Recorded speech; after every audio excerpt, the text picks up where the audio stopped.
Olá, a gente está começando mais um BDF na redação, hoje, nessa quinta-feira. Eu sou Cecília Figueiredo, do Saúde Popular, e estou aqui com o médico Tiago Henrique Silva. Tudo bem, Tiago? Tudo jóia, Cecília. O Tiago é mestre em Saúde Pública pela USP, médico de família e comunidade, preceptor da Residência Médica de São Bernardo e integrante da Rede Nacional de Médicos e Médicas Populares, que é uma rede que existe há 3 anos. Foram médicos do país inteiro que se reuniram para defender o SUS, o Sistema Único de Saúde. Bom, Tiago, a gente quer saber, em primeiro lugar, um dia depois do anúncio do governo cubano sobre a retirada dos médicos, do programa Mais Médicos, o que significará isso para a vida da população, principalmente daquela que mora em lugares mais distantes, nas periferias, onde conseguiu ver um médico pela primeira vez após a chegada do programa Mais Médicos e a vinda dos médicos cubanos, já que existia uma resistência dos médicos brasileiros em ocuparem essas vagas. Bom, Cecília, boa tarde. Primeiro, eu acho que é importante que a gente lembre que tirar essa quantidade de médicos hoje, que a gente tem em torno aí de 8 mil médicos cubanos hoje atuando no programa Mais Médicos, retirar hoje, nesses próximos 2 meses, retirar esses médicos do atendimento da população é uma catástrofe sanitária. E nós não estamos falando de alguma coisa que as pessoas vão deixar de ter receita renovada. Não é isso. Nós vamos deixar de ter médicos que estão cumprindo carga horária de 32 horas por semana nas UBSs, em lugares muitas vezes remotos do Brasil, onde a gente não tinha assistência à saúde. Então a gente vai ter, o que a gente vai ver no concreto, no cotidiano, as filas dos pronto-socorros aumentarem, as poucas unidades onde vão continuar tendo médico nas regiões de onde esses médicos cubanos vão ser desalocados, elas vão aumentar ainda mais a demanda, porque as pessoas não vão deixar de ficar doentes, né? Então nós vamos ter uma catástrofe sanitária, vários especialistas de ontem para hoje já estão se posicionando nesse sentido, então é importante que a gente saiba que essa irresponsável atuação do governo eleito para o próximo mandato, ela está colocando a vida do nosso povo em risco. A gente está aqui no BDF da redação, hoje discutindo um pouco, analisando os impactos para a nossa saúde pública, para a atenção primária à saúde, depois do anúncio do governo cubano sobre a saída do programa Mais Médicos. A gente está aqui com um médico, Tiago Henrique, e quem quiser mandar perguntas, por favor, está aberto, façam seus comentários, ajudem a gente aqui nessa pauta que é de saúde pública e de utilidade pública.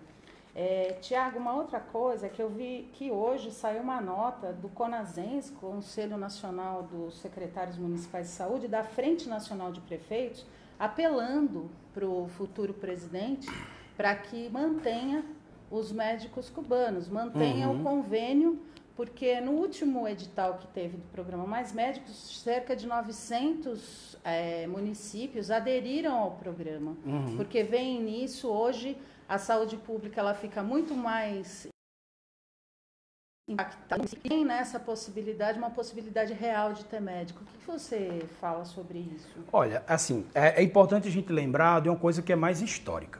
A Frente Nacional de Prefeitos e o CONASEMES, que é o Conselho Nacional dos Secretários Municipais de Saúde, eles sempre estiveram à frente de uma pauta da demanda do acesso à saúde. Por quê? Porque o secretário de saúde do município é quem é mais cobrado da população no cotidiano pela falta dos equipamentos de saúde. Então, o que aconteceu?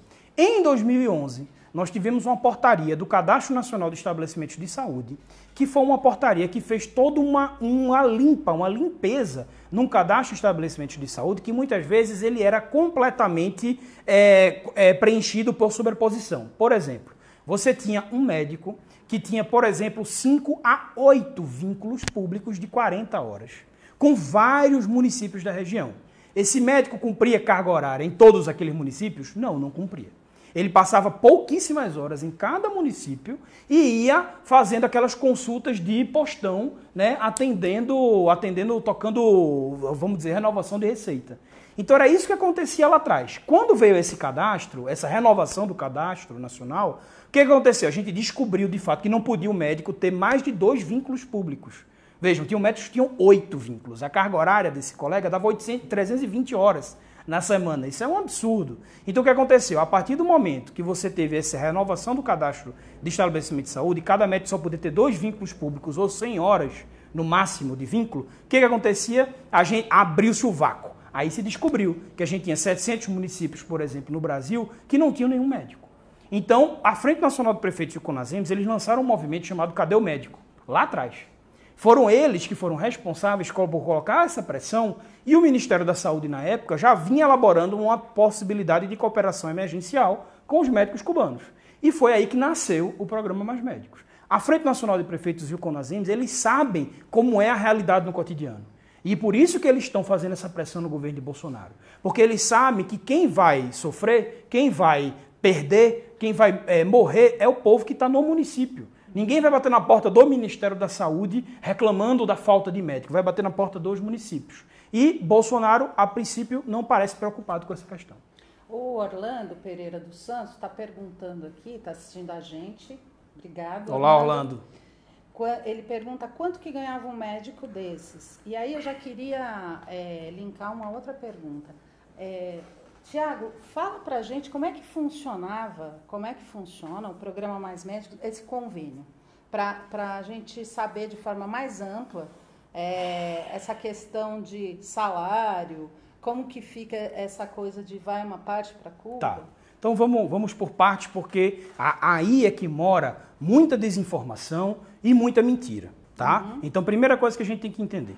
Cuba tem uma empresa chamada Empresa Cubana de Serviços Médicos. Está no Google, vocês entram no Google e vão procurar o que é a Empresa Cubana de Serviços Médicos para saber o que é. Está lá descrito, eu entrei hoje na internet só para garantir e está lá. Então vocês entram para descobrir o que é. O que é a Empresa Cubana de Serviços Médicos? Ela é uma empresa estatal, gerenciada obviamente pelo governo cubano, que ela gerencia serviços médicos no Brasil inteiro, tanto internamente em Cuba quanto fora. Então, Cuba começou as ações de solidariedade lá atrás com países que sofriam catástrofes, como a catástrofe do furacão Katrina, o terremoto no Paquistão, as catástrofes no Nepal, no Haiti. Então, Cuba enviava médicos de graça para esses países. Cuba não cobrava de nenhum desses países que estavam nessas situações catastróficas. Por exemplo, inclusive, a catástrofe do Ebola lá na África também. Então, o que aconteceu? Cuba mandava muito esses médicos para lá. Alguns países, vendo esse know-how... só um lembrete, hoje um amigo meu que trabalhou numa grande corporação de engenharia, que trabalhou na África, ele disse que viu a atuação do médico cubano também no Timor-Leste. Eu não sabia, então já estou colocando aqui agora também. Ele era engenheiro lá de uma grande empresa e via essa atuação dos médicos cubanos. Ou seja, vários países tinham essa cooperação com Cuba do ponto de vista solidário. Os países não pagavam. Alguns países, começando a ver essa atuação, começaram a fazer acordos com Cuba porque eles estavam precisando de médicos, precisando de atendimento. E aí eles faziam um retorno para Cuba. A Venezuela, que foi um dos que mais contratou médico cubano, principalmente quando uma parte dos médicos venezuelanos saiu da Venezuela lá atrás, no começo do governo Chávez, o que aconteceu? Cuba fornecia médicos e a Venezuela fornecia petróleo. Então você tinha essa troca. Cuba é uma ilha pequena, a gente tem que lembrar que Cuba sofre um embargo econômico, que quase toda a Assembleia Geral da ONU, tirando os Estados Unidos e Israel, já se posicionaram contra esse embargo econômico.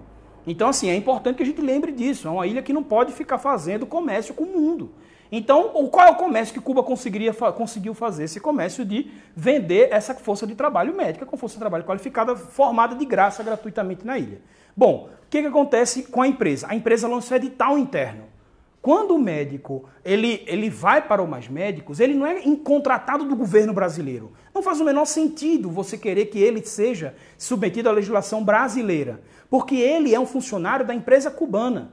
Porque lá atrás a empresa lança o edital, ele sabe, você vai para o Brasil recebendo tanto, tá aqui o edital. Você concorda? Se não concordar, continua trabalhando lá na vida dele, fazendo o que ele quer lá em Cuba. Mas não, eu quero ir, quero passar um ano no Brasil. Essas são as condições. E ele vai e assina um contrato. Ninguém obriga ninguém a assinar o contrato. Há muito mito sobre o que se fala sobre Cuba. Isso é muito importante a gente desmistificar.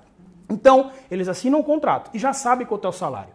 O salário, o governo brasileiro, ele não paga um salário X por médico. Como a gente tem médico cubano e médico de outros países, e brasileiros inclusive, aí fica meio que uma comparação como, o médico do outro país recebe 10 mil, o cubano também deveria receber os 10 mil. Não é assim, porque o governo brasileiro não paga diretamente para o cubano, paga para a empresa.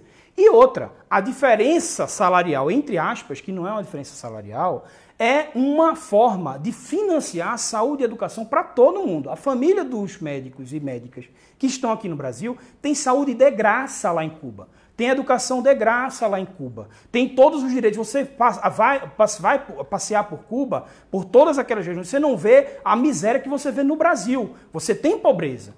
A gente sabe que tem pobreza, a gente sabe que tem questões. Só que tem questões que são questões que estão longe de ser a desigualdade que a gente tem no Brasil, por exemplo, no nosso país, e pessoas passando fome. Nós temos hoje crianças voltando a morrer de diarreia e voltando a morrer de sarampo. Isso não acontece em Cuba.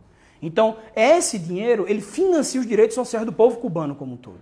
E isso é importante que a gente diga. Os médicos, eles recebiam em torno de R$3.000, só que livres. Importante dizer isso. Porque os municípios eram obrigados a fornecer moradia, transporte e alimentação. Quem é que está assistindo a gente aí que tem R$3.000 livre todo mês, tirando moradia, transporte e alimentação?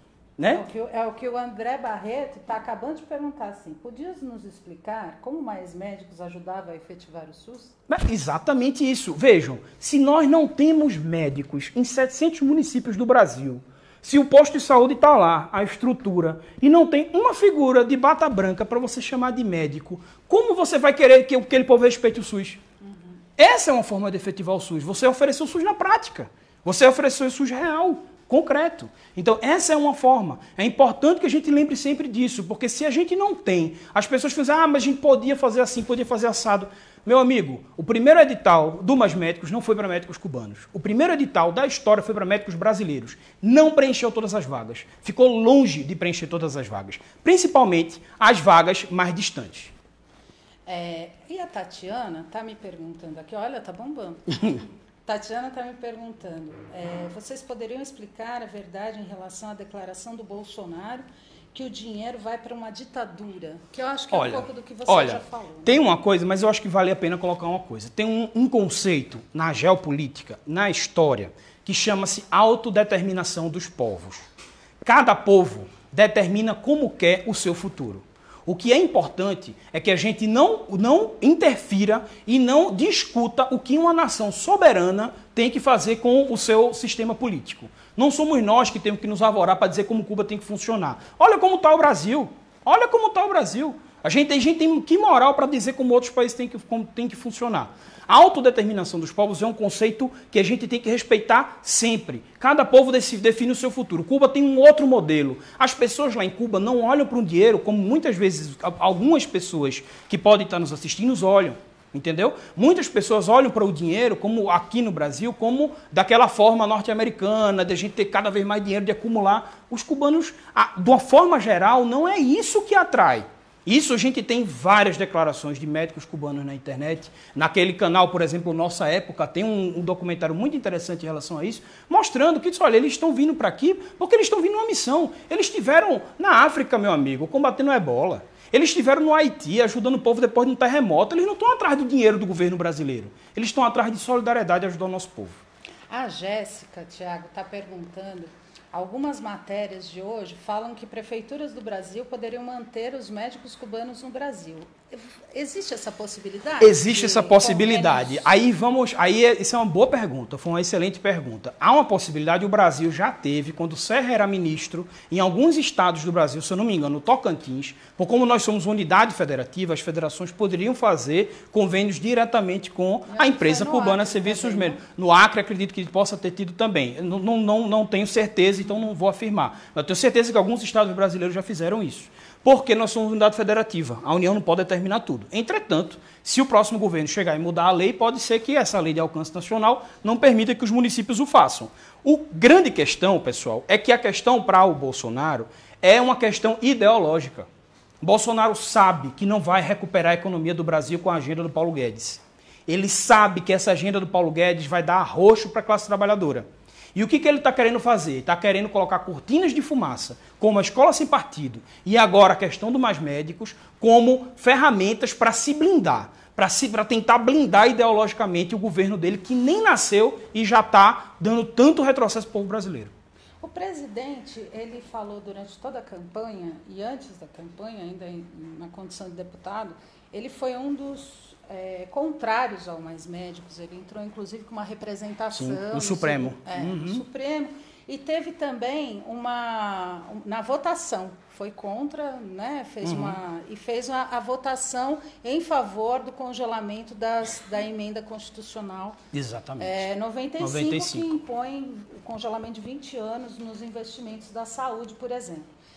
Queria que você me dissesse, um governo que coloca tantos empecilhos, como é que ele vai fazer para manter os médicos, para substituir essas vagas tão rapidamente? Ontem à noite eu ouvia na Voz do Brasil que eles vão fazer uma convocação nos moldes da convocação militar dos médicos. Os médicos, eles podem aceitar isso? Como é que ficaria? Eu vou dar duas respostas. E aí já vai linkar o Suênio. O Suênio Trindade chegou agora.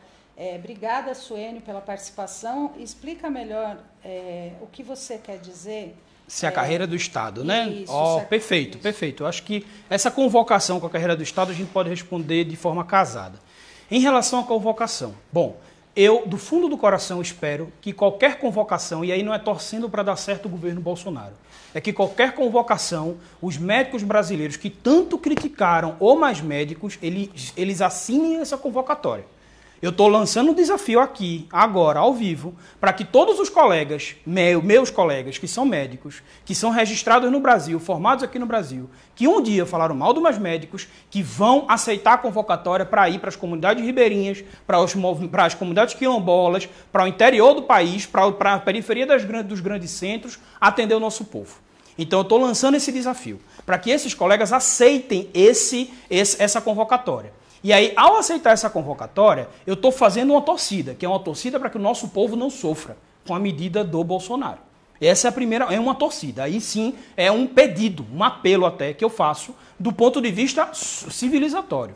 Porque é um retrocesso civilizatório a gente perder esses médicos. Aí você vai perguntar, Tiago, mas a viabilidade de quantos médicos você acha que vão responder esse chamado? Eu não acredito que esse chamado ele tenha um alcance grande de muitos médicos, né? Um alcance grande de muitos médicos, porque já está mostrado na história dos mais médicos, a gente não está tirando da cartola essa ideia. Já está mostrado na história dos mais médicos que nas regiões mais distantes do Brasil, nas periferias dos grandes centros, nas piores periferias, os médicos brasileiros não se fixam. Eles não se fixam e não se fixavam antes do Mais Médicos e nem durante o Mais Médicos. Aliás, a Ana Magalhães está perguntando isso. Por que os médicos brasileiros odeiam trabalhar no SUS? Aí eu não vou generalizar, porque nós temos muitos médicos brasileiros bons. Muitos que, inclusive, não têm um pensamento de esquerda ou progressista nem nada disso. Muitos mesmo, que são bons, pessoas de boa índole, que defendem o SUS no seu cotidiano. Eu não quero generalizar. Nós temos, sim, muitos médicos que falam muito mal do SUS, mas eles esquecem da história, ou às vezes eles ignoram a história de construção do SUS. Então, desses daí, eu acho que a gente nem entra tanto. Assim. Eu acho que, para falar da carreira do Estado, porque eu acho que é importante falar para quem está vendo a gente em relação à carreira do Estado, o Suênio, a carreira do Estado ela pode ser uma solução? Poderia, se o ministro da Economia não fosse Paulo Guedes. E se Bolsonaro não tivesse votado a favor da emenda constitucional 95. Eu vou dizer por quê. Eu fui sindicalista médico. Eu fui presidente da Associação Pernambucana dos Médicos Residentes. E lá naquela época a gente defendia sim a carreira de Estado. Defendíamos a carreira de Estado. Até a gente começar a perceber que a defesa da carreira de Estado para as categorias médicas e para todas as categorias profissionais, porque eu não defendia só a carreira de Estado para os médicos, eu defendia a carreira de Estado para todos os profissionais da saúde, todos os profissionais, porque saúde não se faz só com médico. Saúde se faz com enfermeiro, saúde se faz com psicólogo, terapeuta ocupacional, fisioterapeuta. Então é importante que a gente lembre que a gente precisa de uma carreira para todos os profissionais. Agora, uma vez que, se você quer contratar profissionais em massa, para ampliar a folha salarial, você vai ter que confrontar a lei de responsabilidade fiscal. Uma lei neoliberal elaborada no governo Fernando Henrique Cardoso, que Bolsonaro defende. Você vai ter que ampliar o orçamento da saúde, que Bolsonaro disse que não vai ampliar. Pelo contrário, ele votou a favor do congelamento por 20 anos. Ou seja, é uma contradição. Ele promete uma coisa, tem um autor uruguaio chamado Eduardo Galeano, que para mim ele fecha com essa questão. Ele diz o seguinte, o sistema ele mostra vitrine para todo mundo, mas fecha a porta na cara da maioria. Essa mentira da carreira do Estado é uma tentativa, é uma mentira em termos, porque ela vai ser elaborada sim.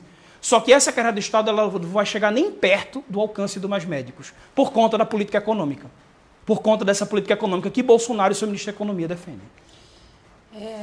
Triste. A gente vai chegando aqui no final, mas antes disso eu queria que você me dissesse o seguinte. O Conselho Federal de Medicina, ele fez um levantamento há pouco tempo, ainda esse ano, a respeito de que aumentou nos últimos 7 anos muito o número de médicos. E ontem também foi dito que não vai faltar médicos. Mas a gente tem, por exemplo, um descompasso nessa distribuição demográfica. Então, a gente tem, por exemplo, lugares como o Distrito Federal, que tem 4,35 médicos por 1.000 habitantes, e lugares como o Maranhão, que tem 0,87 médicos. Como é que vai ser para melhorar essa distribuição? Olha, aí é que tá. Se a gente tivesse... Eu não sei como é que vai ser. Porque se tivesse alguma indicação no plano de saúde de Bolsonaro, naqueles míseros 4 slides que tem no programa de saúde dele, eu até poderia tentar falar alguma coisa, mas não sei. Nós não fazemos nem ideia. Porque eu tenho certeza que a carreira de médicos, que é definida pela corporação médica, ela não vai conseguir avançar diante dessa política econômica. Agora, o que é importante a gente lembrar? Para essa questão, não vai faltar médicos? Olha, a gente tem hoje no Brasil... já temos um pouco mais de uma relação, que a gente tinha uma relação médico por habitante muito baixa aqui no Brasil. Nós tínhamos, para vocês terem ideia, a categoria médica como a única categoria do país que goza de pleno emprego. Do país, de todos os setores, que gozava de pleno emprego. O que significa isso? Um formando, você tinha mais vaga de emprego por formando do que formando.